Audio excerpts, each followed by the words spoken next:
പോട്ടാ പോണോ? ഓ എണ്ണി നോക്കിയോ? എണ്ണി നോക്കിയില്ല, നോക്കി 8 തരില്ലേ? എണ്ണി നോക്കിയോ?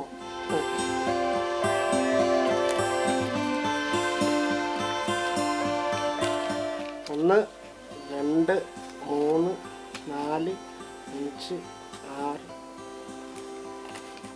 3200 2 മാസത്തെ.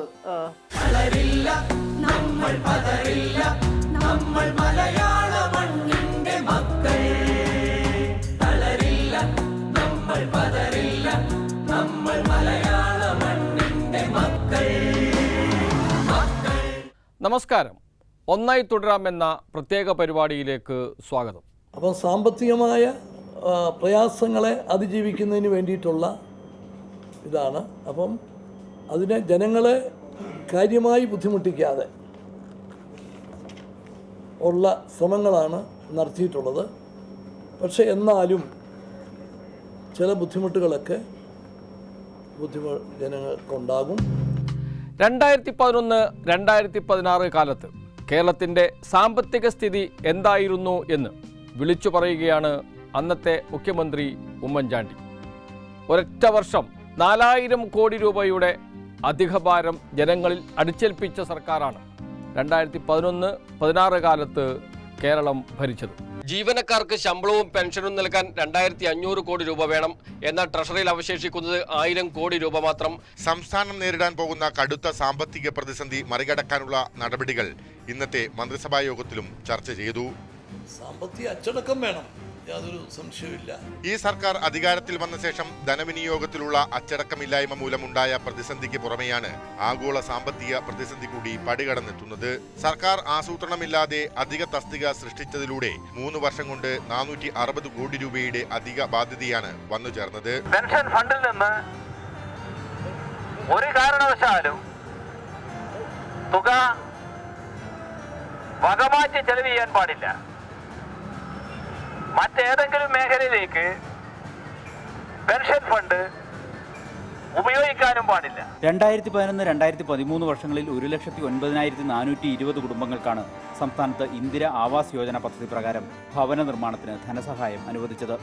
എന്നാൽ വിവരാവകാശ നിയമപ്രകാരം ലഭിച്ച രേഖ അനുസരിച്ച് 13,329 വീടുകളുടെ നിർമ്മാണം മാത്രമാണ് പൂർത്തിയായത്.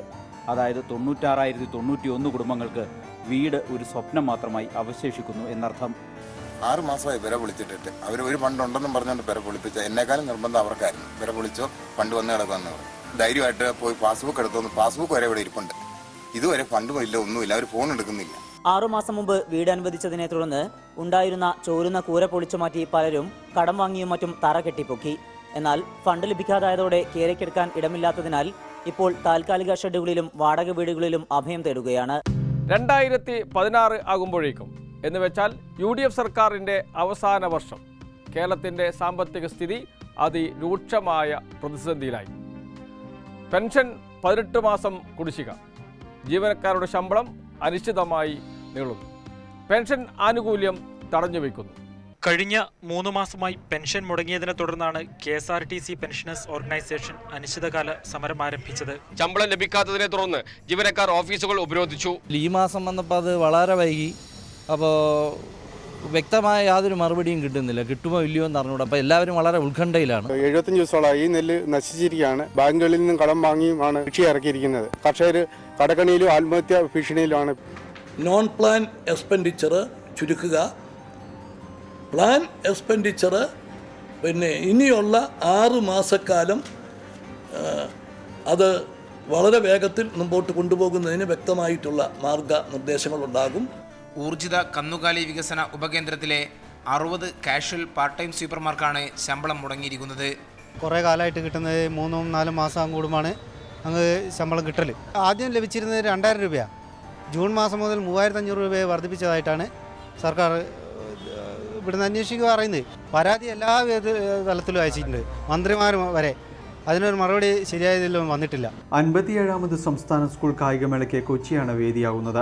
എന്നാൽ മേളയുടെ നടത്തിപ്പിന് വേണ്ട തുക ഇതുവരെ കൈമാറിയിട്ടുമില്ല. സ്പോർട്സ് ഒന്ന് നടക്കണം, കലാമേള ഒന്ന് നടക്കണം, ഇതെല്ലാം നേരത്തെ തീരുമാനിക്കുന്നതാണ്. നമ്മളെ സംബന്ധിച്ചിടത്തോളം നമ്മൾ ഈ പരിപാടികൾ ഭംഗിയായി കൊണ്ടുപോകണമെങ്കിൽ പൈസ കിട്ടിയേ പറ്റും.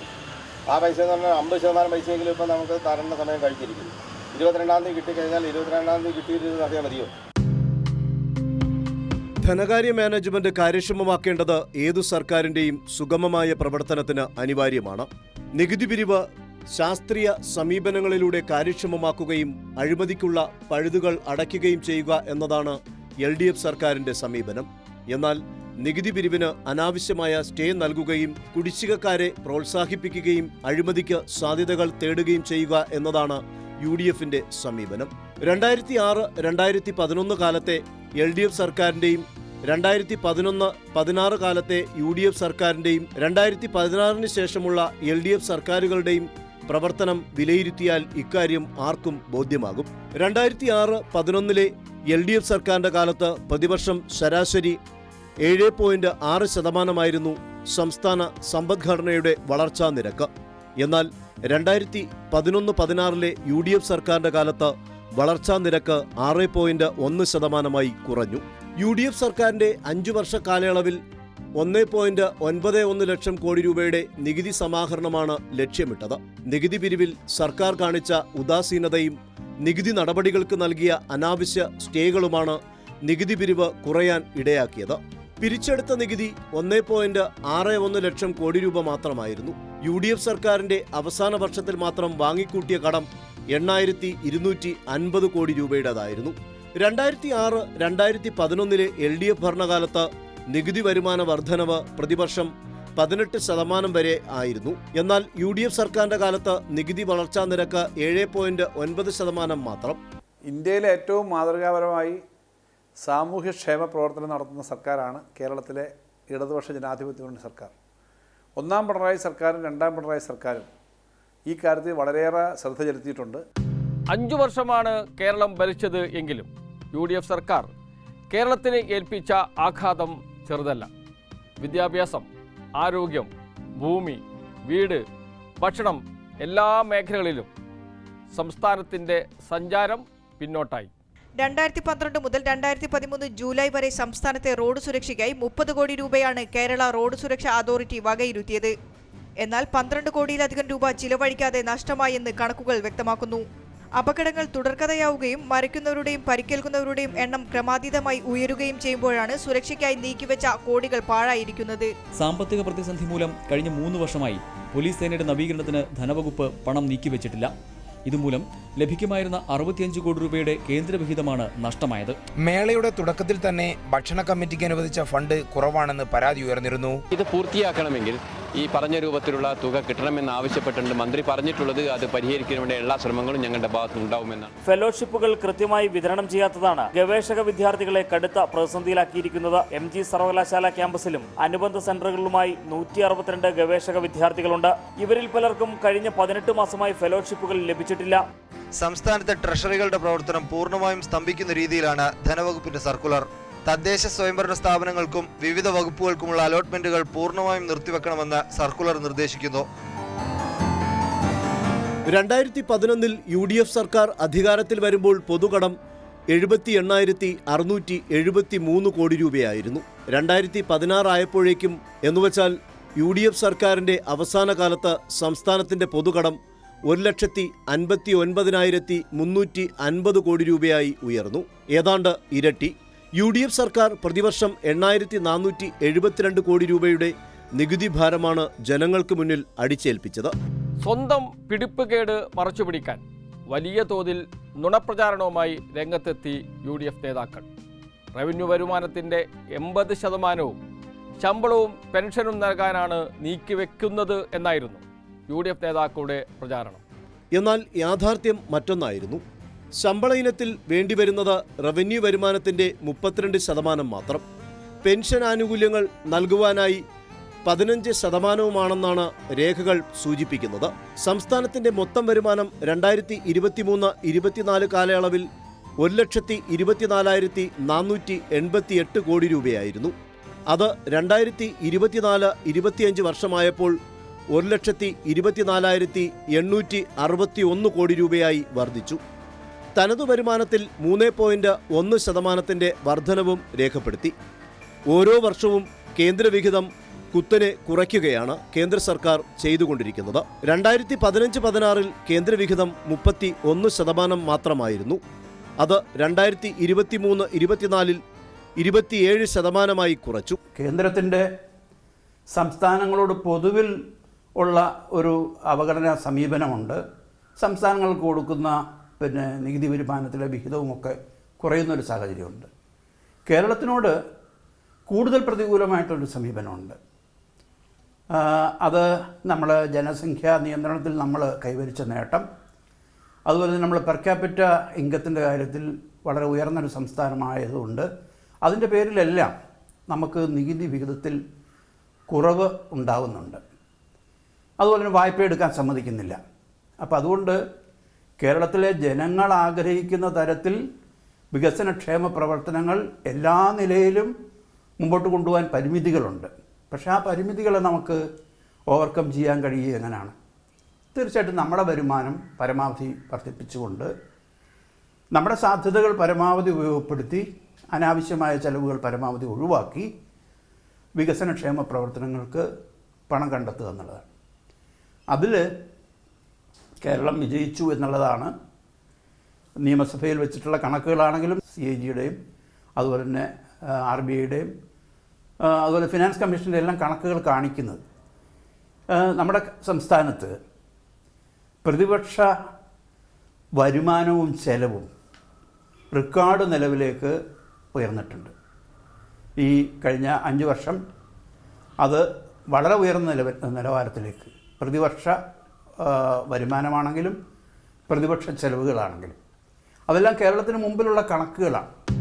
LDF സർക്കാരിൻ്റെ ഏറ്റവും വലിയ നേട്ടം എന്നത് ക്ഷേമ പെൻഷൻ കൃത്യസമയത്ത് നൽകുന്നു എന്നത് തന്നെയാണ്. 600 രൂപയിൽ നിന്ന് 1600-ലേക്കും അതിനുശേഷം 2000 രൂപയിലേക്കും പെൻഷൻ വർദ്ധിപ്പിച്ചു.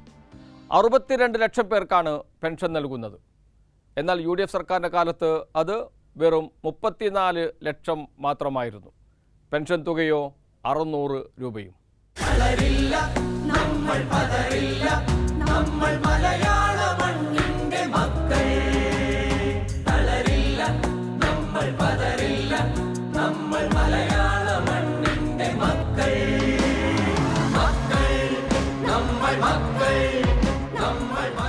വാർദ്ധക്യ പെൻഷനാണ് വാങ്ങിക്കുന്നത്.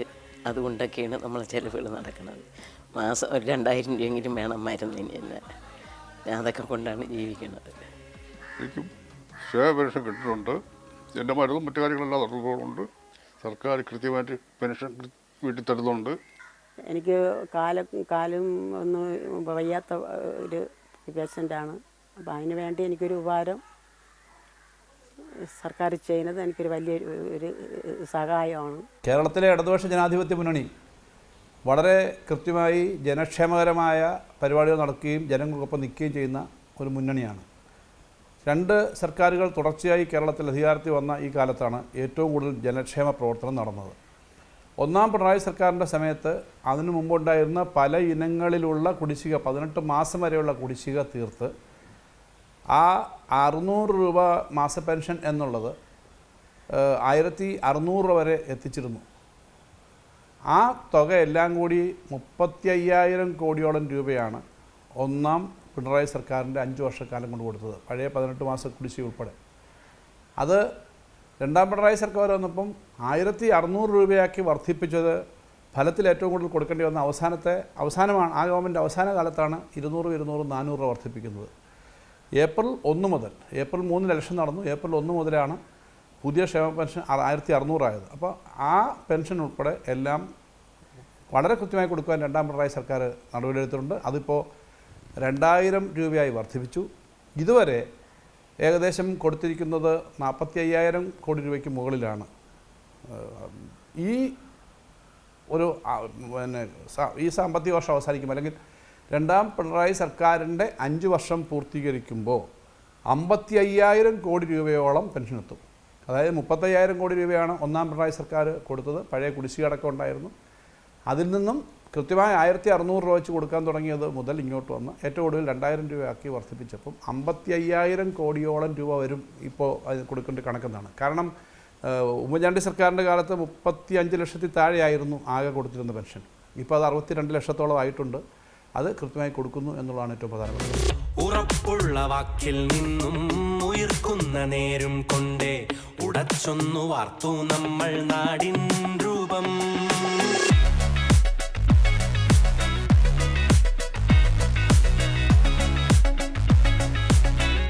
എല്ലാ മാസവും പെൻഷൻ വീട്ടിൽ കൊണ്ടുവരണുണ്ട്. അസുഖത്തിൻ്റെ ഇതായതുകൊണ്ട് ആ പൈസ അസുഖത്തിനായിട്ട് ഉപയോഗിക്കുന്നു. പ്രിയപ്പെട്ട മുഖ്യമന്ത്രി സാറിന് പിന്നെ എല്ലാ ഉദ്യോഗസ്ഥന്മാർക്കും ഞങ്ങൾക്ക് ഈ ധനം തരുന്നതിന് വളരെ സന്തോഷമുണ്ട്. ഇതുകൊണ്ടുമാണ് ഞങ്ങൾ രോഗത്തിനുള്ള ഗുളികയൊക്കെ വാങ്ങുന്നതും ഞങ്ങളുടെ ആവശ്യങ്ങൾ നടത്തുന്നത്. പിന്നെ പറയേണ്ട, ഇനിയും ഈ സർക്കാർ തന്നെ അധികാരത്തിൽ വരണം. ഞങ്ങളെപ്പോലെ ദരിദ്രമായിട്ട് ഇങ്ങനെ കഴിയുന്നവർക്ക് പിന്തുണ ചെയ്യുന്ന സർക്കാരാണ്. എനിക്ക് കൃത്യമായിട്ട് ബില്ലംഗ പെൻഷൻ കിട്ടുന്നുണ്ട്. എല്ലാ മാസവും കൃത്യമായി എൻ്റെ പെൻഷൻ ഇവിടെ കൊണ്ടു തരുന്നുമുണ്ട്. അല്ലെങ്കിൽ മക്കളെ സ്വാധീനിക്കണം, അവരോട് പറയണം. അതൊന്നും കൂടാത്ത തരത്തിൽ ഇന്നത്തെ ഗവൺമെൻറ് ഈ തരുന്ന പൈസ വളരെ അനുഗ്രഹമാണ്. UDF സർക്കാരിൻ്റെ കാലത്ത് 18 മാസത്തെ കുടിശ്ശിക ഉണ്ടായിരുന്നു ക്ഷേമ പെൻഷൻ വിതരണത്തിൽ. UDF നൽകിയിരുന്നതാകട്ടെ 600 രൂപ മാത്രം. UDF സർക്കാരിൻ്റെ കാലത്ത് കുടിശ്ശിക മുഴുവൻ വിതരണം ചെയ്തതിനു ശേഷം പെൻഷൻ 1600 രൂപയാക്കി വർദ്ധിപ്പിച്ചു LDF സർക്കാർ. ഒന്നാം പിണറായി സർക്കാർ സംസ്ഥാനത്ത് 62 ലക്ഷം പേർക്കാണ് സാമൂഹിക സുരക്ഷാ പെൻഷൻ നൽകുന്നത്. 1600 രൂപയായിരുന്ന ക്ഷേമ പെൻഷൻ 2000 രൂപയായി വർദ്ധിപ്പിച്ചു. ഈ വർധനവിന് മാത്രം സർക്കാർ ചെലവഴിക്കുന്നത് 3800 കോടി രൂപയാണ്. ക്ഷേമ പെൻഷൻ നൽകുന്നതിന് മാത്രം പ്രതിവർഷം സർക്കാരിന് വേണ്ടി വരുന്നത് 13000 കോടി രൂപയും. രാഷ്ട്രീയമായി ജനങ്ങൾക്കൊരു അവകാശം തന്നെയാണ്. പെൻഷൻ കൊടുക്കുന്നു എന്നുള്ളത് ഒരു കൈക്കൂലിയാണെന്ന് കോൺഗ്രസ് നേതൃത്വം അടുത്ത കാലത്ത് പറയുകയുണ്ടായി. അപ്പോൾ അതിനർത്ഥം പെൻഷനോടുള്ള ഒരു സമീപനമാണ്. LDF അങ്ങനല്ല കാണുന്നത്. ഈ സംസ്ഥാനത്തിൻ്റെയും നാടിൻ്റെയും ജനങ്ങളുടെയും എല്ലാം പൊതുസമ്പത്തിൽ നിന്ന്, അതിൽ നിന്നുണ്ടാകുന്ന നികുതിയിൽ നിന്ന് ഒരു ഭാഗം ഏറ്റവും പരിഗണന അർഹിക്കുന്ന സാധാരണക്കാരെ സഹായിക്കുക എന്നുള്ളത് സമൂഹത്തിൻ്റെയും ഗവൺമെൻറ്റിൻ്റെയും ചുമതലയാണ്. രാഷ്ട്രീയമായി അത്തരം സഹായം കിട്ടുക എന്നുള്ളത് സാധാരണക്കാരൻ്റെ അവകാശമാണെന്ന് തന്നെയാണ് ഞങ്ങൾ കാണുന്നത്. കാരണം അവർക്ക് ഈ നാട്ടിൽ സമൂഹത്തിനൊപ്പം നന്നായി ജീവിക്കാനുള്ള എല്ലാ അർഹതയുണ്ട്, അവകാശവുമുണ്ട്. ക്ഷേമ പെൻഷൻ എന്തിനു നൽകുന്നു? അത് ഉൽപാദനപരമല്ലല്ലോ എന്ന ചോദ്യം നേരത്തെ ഉയർന്നു വന്നിരുന്നു. ഇതേ നിലപാട് തന്നെയായിരുന്നു UDF സർക്കാരിന്.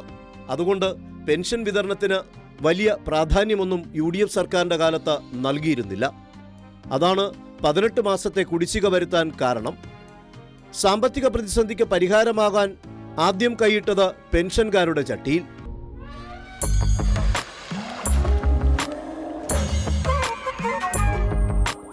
കരുതലോടൊത്ത ചുവടുകളിൽ കതിരെഴും വിജയ പടവുകളിൽ കനവുകൾ നെയ്ത പുലരികളിൽ ധീരമായി നവകേരളം കടലോളം നിലവുകൾ നിധിയാക്കും നൗകകൾ ഉണരുന്നോരറിവുകൾ ഉയരുന്നോ ചിറകുകൾ.